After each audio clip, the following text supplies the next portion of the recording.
Welcome to सैनिक institute. सैनिक school entrance exam के लिए जो बच्चे तैयारी कर रहे हैं उनके लिए सबसे अहम जो होता है दैट इज़ सैनिक स्कूल सिलेबस। तो सैनिक स्कूल के सिलेबस की जानकारी के लिए आप लोग इस वीडियो को कम्प्लीटली देख सकते हैं।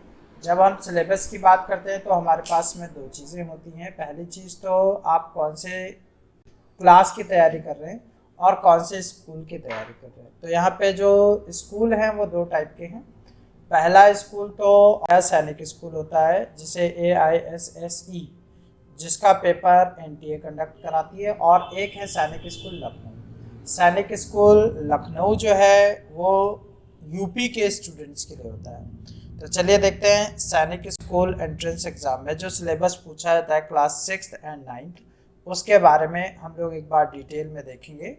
तो सैनिक स्कूल लखनऊ का सिलेबस देखने के लिए इस वीडियो को आप देख सकते हैं। एंड वंस अगेन मैं भी बोलना चाहूँगा कि हाँ, लाइक एंड सब्सक्राइब करना ना भूलें। चैनल को लाइक सब्सक्राइब शेयर ज़रूर करें। Thank you. चलिए स्टार्ट करते हैं वीडियो। तो इसके अंदर सबसे पहले तो दो चीज़ें होती हैं जो आपको पता होना चाहिए। पहली तो आप कौन से क्लास की तैयारी कर रहे हैं। पहला फेस यही होता है, यहाँ पे बच्चे क्या है अननेसेसरली हर एक टॉपिक को कवर करते हैं, जबकि ऐसा नहीं है।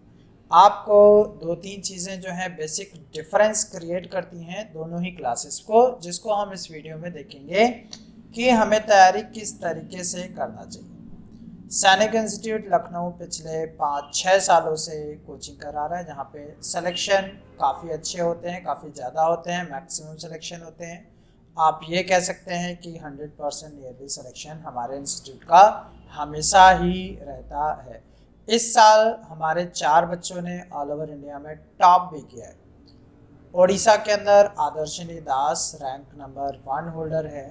इसी के साथ सौर दुबे हमारा स्टूडेंट था जिसने घोड़ा काल में 3rd रैंक स्कोर की है। इसके बाद में 7th रैंक पे 2 बच्चे हैं।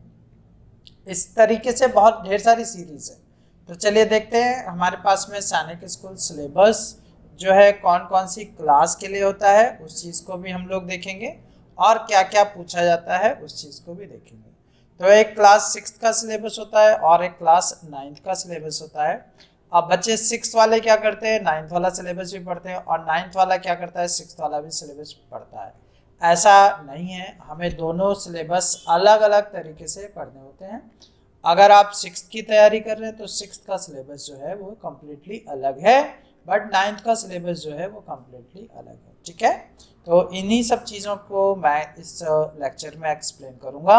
साथ साथ आपको बताऊँगा कि कौन सा सिलेबस हमें पढ़ना है और कितना पढ़ना है, उस चीज़ को भी हम लोग देखेंगे। ठीक है, तो जैसा कि दिख रहा है आपको क्लास 6th में यहाँ पे 4 टॉपिक दिए गए हैं, दैट इज़ मैथ्स है ना, then we have GK and then we have mental ability is also called as the reasoning कहा जाता है। और इंग्लिश तो आप कह सकते हैं कि हाँ 9th और 6th लगभग 90% कॉमन है।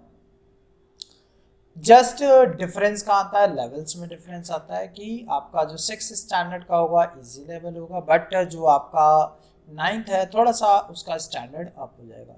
बट मैथ्स एकदम कम्प्लीटली अलग है 6th की, GK कम्प्लीटली अलग है, मेंटल एबिलिटी जो रीजनिंग का लेवल है that is also different from class 9th। तो देखते हैं आगे दिया गया है क्लास 9th का सिलेबस। जो क्लास 9th का यहाँ पे डिफरेंशिएट करके आप देखने की कोशिश करें कि क्लास 6th और क्लास 9th में क्या डिफरेंस है, कितना सिलेबस का गैपिंग है। देखिए यहाँ पे मैथ्स जो है आपको लगेगा सेम है, बट ऐसा नहीं है। मैथ्स यहाँ पे एक स्टैंडर्ड लेवल की है जो क्लास 9th वालों के लिए होती है। ठीक है, बट यहाँ पे जो 6th वालों के लिए मैथ्स होती है दैट इज़ वेरी इजी।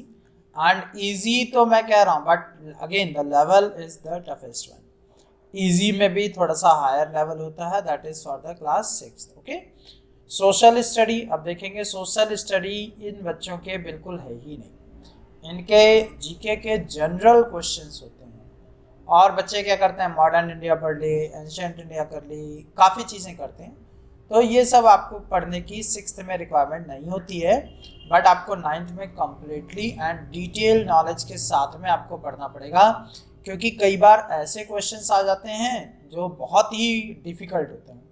तो जब हम बात करें 9th की तो सोशल स्टडी का दायरा जो है वो बहुत बड़ा है।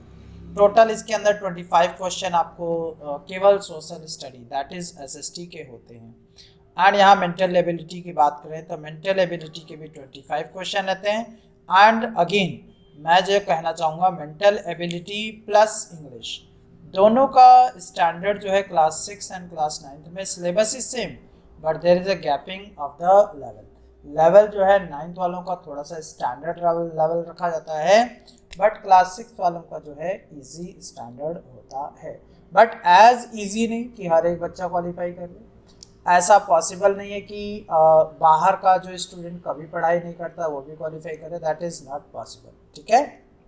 बट अगर आप रेगुलर प्रैक्टिस करते रहेंगे then definitely it become easy. Okay, so यहाँ पे इंग्लिश का लेवल मैंने आपको बताया कि हाँ इंग्लिश का लेवल दोनों ही क्लासेस में जो है डिफरेंस रहता है, but the syllabus is again same. यहाँ पे आप देखेंगे तो क्लियरली आपको साइंस नज़र आ रहा है, that science again class 9th में it carry 25 question and 25 question means that 50 marks आपका केवल साइंस का होता है। बट ऐसी कोई कंडीशन क्लास 6 के लिए नहीं है। अगर आप लोग क्लास 6 एंड क्लास 9 दोनों का सिलेबस टैली करेंगे तो बहुत ज़्यादा वेरिएशन है। बट यहाँ पे पेरेंट्स और बच्चे दोनों ही नहीं समझ पाते हैं कि हमें पढ़ना क्या है और क्या नहीं पढ़ना है, कैसे पढ़ना है। उन सब चीज़ों की जानकारी के लिए मैंने ये वीडियो बनाई है, इसके बाद भी वीडियोस आती रहेंगी। सो जो भी पेरेंट्स अपने बच्चे को सेल्फ स्टडी करके या स्टडी करवा के या सैनिक स्कूल में किसी भी तरीके से डालना चाहते हैं, काइंडली आप लोग चैनल को सब्सक्राइब कर सकते हैं, इसमें आपको वीडियो लेक्चर्स भी मिलते हैं। हाँ, एक बात और कहनी थी, जिस भी पेरेंट्स को फ्री में स्टडी मटेरियल चाहिए they can download the application from the play store. सैनिक स्कूल करके एक एप्लीकेशन है, ये एप्लीकेशन आपकी स्क्रीन पे दिख रहा है, यहाँ पे ध्यान से देखेंगे तो सैनिक स्कूल एप्लीकेशन डाउनलोड करेंगे कहाँ से, प्ले स्टोर से। इस चीज़ को आपको वेरीफाई करना है वहाँ पे, क्योंकि एप्लीकेशन 2 है वहाँ पे। तो एक तो किसी ने बना करके डाल दी है मेरे इंस्टीट्यूट के नाम से and that is only for the class plus की तरफ से वो डाली गई है, but that is again the fraud application. Just जो मेरी ओन एप्लीकेशन है दैट इज़ दिस सैनिक इंस्टीट्यूट, उसमें आप देखेंगे तो कमेंट के अंदर भी मैंने कमेंट किया हुआ है, don't download this, download this Sainik school application. When you will put in the search then you can see the Sainik School application clearly. Download it from Play Store. Complete आपको जो 6th and 9th का standard है दोनों के दोनों free of cost डाले गए हैं इसके अंदर, आप लोग वहाँ से भी अपनी पढ़ाई कंटिन्यू कर सकते हैं, प्लस रेगुलर अपडेट्स भी आपको आती रहती हैं। ओके, सो हम लोग आगे की तरफ देखेंगे क्लास 6 का सिलेबस। क्लास 6 में सिलेबस तो सब्जेक्ट आप कह सकते हैं सब्जेक्ट होते हैं 4, जिसमें से काफ़ी 150 मार्क्स का ये होता है एंड आपका जीके होता है 25 क्वेश्चन इसके होते हैं, 25 क्वेश्चन इसके होते हैं, 25 क्वेश्चन इसके होते हैं। इन तीनों को मिला के देखा जाए तो 75 आता है, 75 इंटू 2 मार्क्स कितने होते हैं 2, तो 150 है ना। तो totally finally we can say 150 marks आपके होते हैं, 150 प्लस 150, तो टोटल जो होते हैं 300 मार्क्स का पेपर होता है। एंड 300 मार्क्स में से if your student is scoring 220 and above or nearly 220 then he can be selected in Sainik School। देखिए हमारे यहाँ के स्टूडेंट जो हैं 256 और 230 के बीच में काफ़ी बच्चे नंबर लेके आए, इसके नीचे भी काफ़ी बच्चों के नंबर हैं, बट दैट डिपेंड्स कि आपने फॉर्म कहाँ से फिलअप किया है, कैसे आपने तैयारी की है, क्या चीज़ें हैं, ठीक है। तो सैनिक स्कूल क्लास 6 में सबसे पहले टॉपिक मैंने अपनी मर्जी से आपके लिए डाला है, बेसिक मैथ्स जो है क्लास 6 की आपको ज़रूर प्रिपेयर करानी चाहिए। अगर आपके बच्चे को बेसिक मैथ्स नहीं आती है तो फिर प्रॉब्लम है। प्रॉब्लम का कहने का मतलब है कि अगर बेसिक मैथ्स जैसे एडिशन हो गया, सब्ट्रैक्शन हो गया, मल्टीप्लिकेशन हो गया, डिवीज़न हो गया, अगर ऐसे टॉपिक्स आपके बच्चे को नहीं आते हैं तो फिर आप उसकी कंप्लीट तैयारी कराइए, ठीक है। मैं कुछ टॉपिक्स लिख देता हूँ जिस पे आपका बच्चा मास्टर माइंड होना चाहिए। मास्टर माइंड मतलब आप समझ गए होंगे, मास्टर माइंड मतलब अब समझाने की रिक्वायरमेंट नहीं है, जैसे टॉपिक है आपका पहला एडिशन। ये कहते तो सभी लोग हैं हाँ मुझे आता है एडिशन, बट एडिशन आपको सीखना होता है। एडिशन मीन्स होता है सम, सभी लोग समझदार हैं, सम। फिर आपको इस टॉपिक को भी बहुत स्टैंडर्ड बनाना है, दैट इज सब्ट्रैक्शन। सब्ट्रैक्शन भी बच्चे को आना चाहिए स्टैंडर्ड तरीके से। Again multiplication, one of the most important topic, that is the multiplication. फिर आपके बच्चे को आना चाहिए डिवीज़न। इन सब में अगर परफेक्ट है then he can do much better. मैं अपनी सभी वीडियोस में बताता हूँ कि हाँ आपके बच्चे को ये चीज़ें आनी ही चाहिए, ठीक है। अगर नहीं आती हैं तो कहीं ना कहीं चैप्टर को समझने में प्रॉब्लम होगी। डिवीज़न हो गया, इसके साथ में एक एडिशनल टॉपिक है दैट इज़ एलसीएम, एंड उसके बाद में एचसीएफ, एंड फाइनल टॉपिक जो मेरी तरफ से रहता है इन सब का father, that is called as the cross multiplication. और क्रॉस मल्टीप्लिकेशन के बाद में अगर मैं कहूँगा कि हाँ अगर मैं तैयारी कराऊँ तो ये सारे टॉपिक्स तो मैं स्टैंडर्ड कराऊँगा ही कराऊँगा, साथ में बच्चे की मैं अलजेब्रा को भी फोकस करूँगा। अगर अलजेब्रा आपके बच्चे को नहीं आता है तो आप समझ लीजिए 50% जो आपका सिलेबस है बच्चे का, मतलब जो भी कोर्स है 50% मैथ्स का वो अटेंड नहीं कर पाएगा, ठीक है। क्योंकि काफ़ी चीज़ें होती हैं जो कि अलजेब्रा और क्रॉस मल्टीप्लिकेशन पे ही बेस्ड है। अगर आपके बच्चे को ये सारी चीज़ें आती हैं तो इसके साथ में ये दो चीज़ें आप ज़रूर सिखाइए। कैंसलेशन मेथड आपके बच्चे को ज़रूर आना चाहिए, ठीक है। तो चलिए आगे देखते हैं सिलेबस। क्योंकि सिलेबस तो तभी आप कर सकते हैं ना जब ये सारी बेसिक्स आपके बच्चे को आती हैं, या कोई पेरेंट्स प्रिपेयर करने की सोच रहा है तो वो भी इन टॉपिक्स को आप अपने बच्चे का स्ट्रॉन्ग करा दीजिए एंड होपफुली आपका बच्चा सेलेक्ट हो जाएगा, ठीक है। तो चलिए देखते हैं, चैनल को सब्सक्राइब करना ना भूलें, सभी लोग सब्सक्राइब ज़रूर करें। तो देखते हैं मैथ्स का सबसे पहले सिलेबस है, तो मैथ्स के अंदर क्या क्या चीज़ें आती हैं आप देख सकते हैं यहाँ पे। मैथ्स के अंदर सबसे पहला टॉपिक है that is the natural number, and then we have LCM and HCF. देखिए नेचुरल नंबर में कोई हार्ड नहीं होता है, नंबर सिस्टम होता है। एलसीएम एंड एचसीएफ आपके बच्चे को पढ़ना है। यूनिटरी मेथड में वर्क एंड टाइम का क्वेश्चन होता है जिसको आपको करना होता है, वर्क एंड टाइम से रिलेटेड आपको एक क्वेश्चन आएगा। यहाँ पे 25 टॉपिक्स आपके सामने दिए गए हैं एंड 25 में से एक एक क्वेश्चन हर एक टॉपिक से रहता है, ठीक है।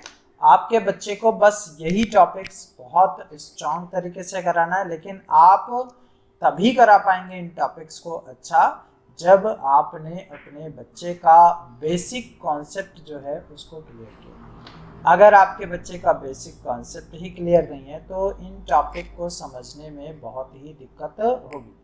ये फ्रैक्शन है, फिर अगला फ्रैक्शन को भी आपको समझाना है। रेशियो एंड प्रोपोर्शन बहुत ही इजी क्वेश्चन आते हैं, इससे समझाना है। प्रॉफिट लॉस आपके डेली एक्टिविटीज़ का है। सिंप्लीफिकेशन हो गया, एवरेज हो गया, परसेंटेज हो गया, area and perimeter, simple interest, एक क्वेश्चन यहाँ से तो फिक्स रहता है हर साल का। लाइन्स एंड एंगल, टेम्परेचर, फिर conversion of unit, Roman number, types of angle, circle, इन सभी टॉपिक्स को देखेंगे तो एप्लीकेशन के अंदर बहुत ही अच्छे से वहाँ पे आपको एक्सप्लेन किया गया है, प्लस दिया गया है कि आप उस लेवल को कंप्लीट करके अगले लेवल में जा सकते हैं। यहाँ पे देखेंगे प्लेन फिगर से आपका एक क्वेश्चन फिक्स होता है, हर साल का है। प्लेन फिगर से आपको जो क्वेश्चन आता है that is related to the perimeter. हर एक साल आप पेपर उठा के देख सकते हैं, उसके अंदर आपको पेरीमीटर का क्वेश्चन दिया गया है। Decimal number, speed time, operation on number and complementary and arranging of the fraction. चलिए आज के लिए हमारा ये मैथ्स का टॉपिक था। मैथ्स के बाद में जो अगला टॉपिक है दैट इज़ द आपका दिया गया है यहाँ पे जीके कम्प्लीटली आपको यही पढ़ना होता है जो कि आपके सामने दिया गया है। इनके बारे में आप एप्लीकेशन को लिए, एप्लीकेशन के अंदर बहुत अच्छे से समझाया गया है, प्लस दिया गया है, प्लस इनकी वीडियोस भी अवेलेबल हैं उसके अंदर। आप लोग डाउनलोड करके एप्लीकेशन को फ्री में यूज़ कर सकते हैं। ओके, सो आगे देखते हैं। जीके के बाद में फिर अगला सिलेबस जो है that is mental ability. Mental ability के अंदर आपको ये टॉपिक्स पढ़ने होते हैं, mathematical operation, verbal pattern, special mathematics, classification, visual.